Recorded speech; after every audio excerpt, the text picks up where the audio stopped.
কাবা নয়নেতে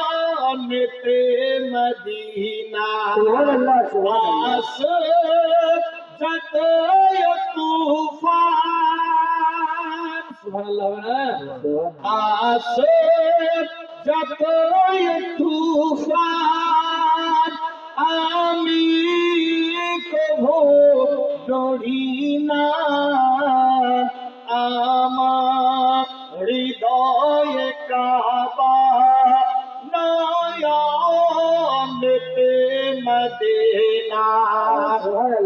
আমার হৃদয়ে কাবা নয়নেতে মদিনা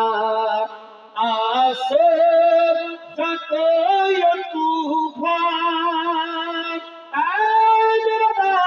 আল্লাহর হাবিব সাল্লাল্লাহু তাআলা আলাইহি ওয়াসাল্লাম বলে খাদিজা রে জীবন যদি বাঁচাতে হয় কিছু খাবার খেতে হবে চল চল চল রান্না ঘরে রান্না তৈরি করো বাড়ির মধ্যে আটা তরকারি আছে কিনা মা খাদিজাতুল কুবরা বলে ইয়া রাসূলুল্লাহ লাব্বাইক বাড়ির মধ্যে আটা তরকারি সবই আছে আল্লাহু আকবার আল্লাহু আকবার মা খাদিজাতুল কুবরা আল্লাহু আকবার আটা নিয়ে চুলার পাশে গিয়ে রুটি বেলাই শুরু করলো।